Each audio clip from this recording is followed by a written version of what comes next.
Hi friends, ముందుగా అందరికీ welcome to my channel Joy pets world. ఈ వీడియోలో వచ్చేసి ఇవాళ మార్నింగ్ సేల్స్ అప్డేట్ అనమాట. అదేవిధంగా గివ్ అవే గురించి కూడా చెప్పబోతున్నాను. ఇది వచ్చేసి మనం ఓన్గా గ్రూమ్ చేస్తున్న ఫిష్. లైట్గా హెడ్ బాబ్ కూడా కనిపిస్తుంది కదా. ఇది మ్యాక్సిమం 10 to 15 డేస్లో హెడ్ బంప్ అయితే వచ్చేస్తుంది. రాగానే నేను గివ్ అవే ప్లాన్ చేస్తాను. బాబు అయితే మంచి యాక్టివ్గా ఉన్నాడు. నేను వచ్చాను కదా, ఇంక ఫుడ్ పెడతానని చెప్పి వెయిట్ చేస్తున్నాడు. వీడొచ్చేసి ఎస్ఆర్డి జీబీ గోల్డెన్ బేస్ కనబడుతుంది కదా, డ్యూయల్ టోన్ కూడా రావచ్చు. ఏదన్నది 10 to 15 డేస్లో తెలిసిపోతుంది. అక్కడక్కడ బ్లాక్ మార్కింగ్స్ ఉన్నాయి కదా, అవి కూడా పోతాయి. అండ్ నెక్స్ట్ మన సేల్స్లోకి వస్తే, బ్రో అయితే యూట్యూబ్లో వీడియో చూసి యానం నుంచి అయితే వచ్చారు. మార్నింగ్ షాప్ తీయడం కన్నా ముందే వచ్చేసారు. దీనికోసం నేను కంగారుగా రావాల్సి వచ్చింది షాప్కి. Thank you bro, thank you for your interest.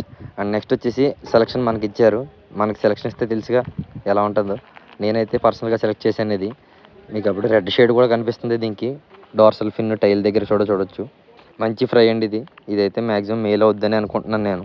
ఎందుకంటే చిన్నప్పుడు ఫ్లవర్ హార్న్ మేల్ ఫీమేల్ చెప్పడం చాలా వరకు ఇంపాసిబుల్. అయితే మనకున్న అనుభవం ప్రకారం ఇదైతే మేల్ అవుతుందని అనుకుంటున్నాను. మంచిదే సెలెక్ట్ చేసి పెట్టాను ఆయనకి. అండ్ నెక్స్ట్ వచ్చేసి ఇదండి. ఆయన ఒకటి కాదు 2 తీసుకోవడానికి వచ్చారు. ఇది దాని మీద కొంచెం సైజ్ చిన్నది, కాకపోతే క్వాలిటీ బాగుందని చెప్పి సెలెక్ట్ చేశాను. ఇది వచ్చేసి వైట్ ఐస్ వస్తాయండి దీనికి. ఫ్రై అయితే చాలా బాగుంది. ప్యాకింగ్ బాగా చేయి బ్రో, దూరం తీసుకెళ్ళాలన్నారు. ఎంతసేపు ఆగాలంటే 1 అవర్ అన్నారు. 1 అవర్ కాదు, 1 డే ఆగేలా చేస్తానని చెప్పి చేసి ఇచ్చాను. కస్టమర్ అయితే ఫుల్లీ సాటిస్ఫై అయ్యారు. ఇలాంటి మరిన్ని అప్డేట్స్ కోసం మన ఛానల్ సబ్స్క్రైబ్ చేసుకోండి. Thank you for watching. Please subscribe.